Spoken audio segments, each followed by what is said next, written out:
Hi, I'm Eric Bolling in for Bill O'Reilly. Thanks for watching us tonight. Let's get right to our top story. New revelations in the Hillary Clinton email scandal.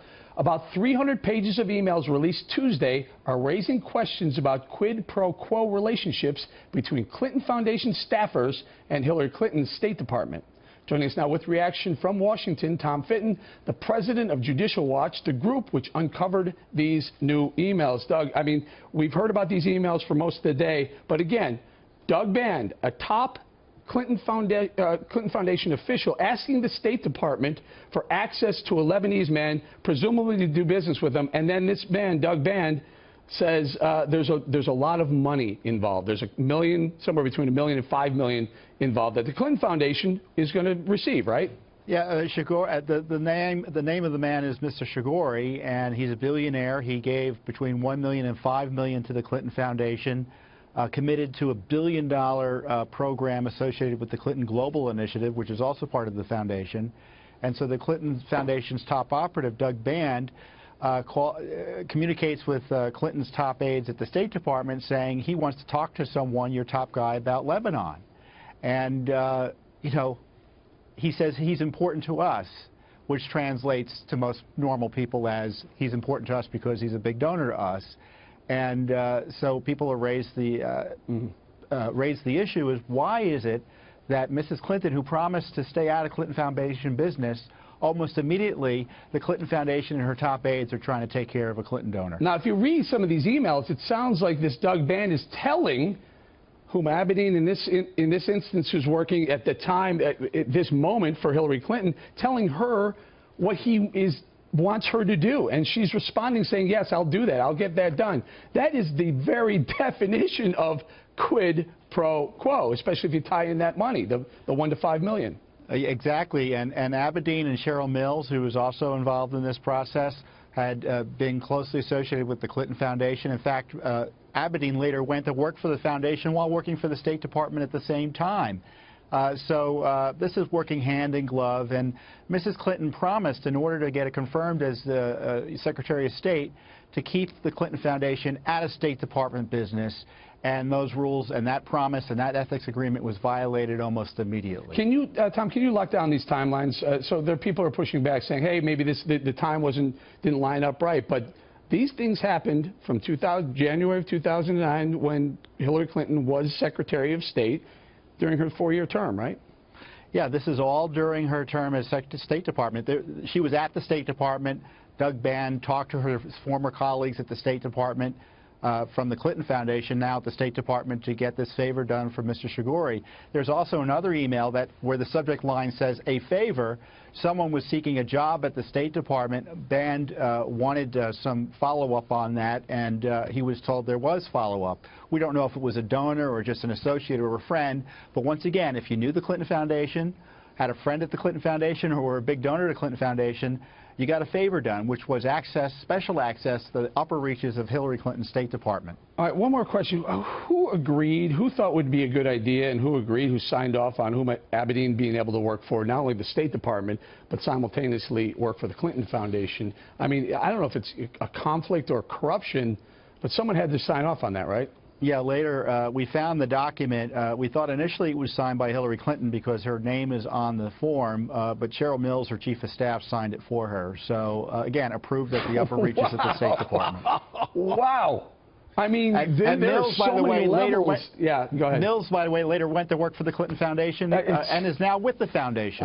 Honestly, the incestual relationships between these two, there's more to come, I'm guessing. Tom, thank you very much. Thank you. Joining us with more on the legal implications of all this, Fox senior judicial analyst Judge Andrew Napolitano. Judge, you're listening to this. We're shaking our heads, going, how much? This is almost textbook. Quid pro quo. Right. If it weren't so tragic, it would almost be laughable that the right hand permits the left hand to engage in this. What we have here, not only from Tom's work, and by the way, he's a single-handed, dedicated person who exposed all this by filing these Freedom of Information Act lawsuits.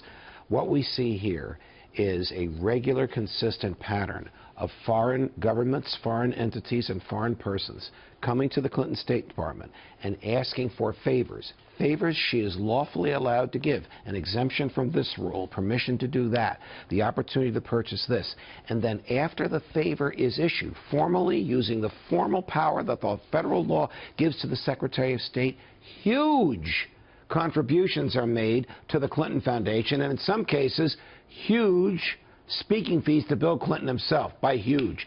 $750,000, $500,000 to former President Bill Clinton, the husband of the Secretary of State, for a 35-minute speech. Let me tie that up even further. These things happened after 2009. Right. Bill Clinton has not been president for 9 years at that point. Right. Yet his speaking fee went from $100,000 to $200,000 up to $500,000 and above 9 years after he left. But it happens to coincide with Hillary Clinton's time, 11 of the 13, of course, during her time as State Department. Because he's not only producing a speech, he's producing some exemption from American federal regulation or some opportunity in America for these people that are hosting the speech that only his wife can give. Eric, in my view, this is an easier case for the FBI to prove than the email case was. It's easier for the public to understand. It's easier for a jury to understand. It's circumstantial at this point, Judge, though. I mean, you and I have this idea that, yes, his fee went up double and triple during her time, but is there a smoking gun? If the DOJ were serious about this, they would indict some of the people who got these favors, and those people would spill the beans on what their negotiations were with Bill and his people and what their negotiations were with Hillary and her people. This is a very, very serious allegation of public corruption. On top of that, the more of these emails that come out, the more of these emails that she swore under oath 3 times that she surrendered, the more opportunity there is for a future Justice Department to prosecute her for perjury. We know of at least 3 so far. 3 swearings under oath, everything was surrendered. Every day, more things show up that she never surrendered. All right. Judge, you said something that's jogged my memory. You said the DOJ should open up an investigation. They should indict some of these people. Now, we just went through the DOJ saying they weren't going to indict Hillary because the FBI said the recommendation was not to. Is this going to be another James Comey, yeah, we did an investigation, we'll turn it over to you, DOJ, and Loretta Lynch saying, we're not going to indict? I'm sorry to say that I fear that. 2 months ago, I did not fear it, because Jim Comey 2 months ago had that stellar, superb, lifelong reputation as a straight shooter, and I'm sorry to tell you, there he is on the screen. I'm sorry to tell you, Eric, this is not new, and I'm not the only one saying this, he no longer has that reputation. Why is that? There are a lot of good FBI agents working on these cases. There are right? great FBI agents. These are the people in the field. They are very unhappy with the decisions of the Justice Department, their bosses, or of Director Comey, their ultimate boss, not to bring this information to a grand jury. And so he takes the information, says, did a lot of work. I probably have enough here to recommend an indictment by the DOJ, and chooses somehow not to. What's the motivation there? To elect Hillary Clinton president. Not on Jim Comey's part, but on the part of the higher-ups in the DOJ. Look, this meeting with Bill Clinton and Loretta Lynch at the Phoenix airport... Why Comey, though? What happened to James Comey? Everyone loved James Comey. Correct. Everyone said he's, like you just said, he's an honest, straightforward, great lawmaker. He's the top cop in the FBI. What happened? What's going on? I am as frustrated with you as you, not with you, forgive me. I'm as frustrated as you are, Eric, trying to figure out what happened, and I don't know. We may not know until the history of these times is written. No, Judge, we're going to leave it there. Thank you very much. You're welcome.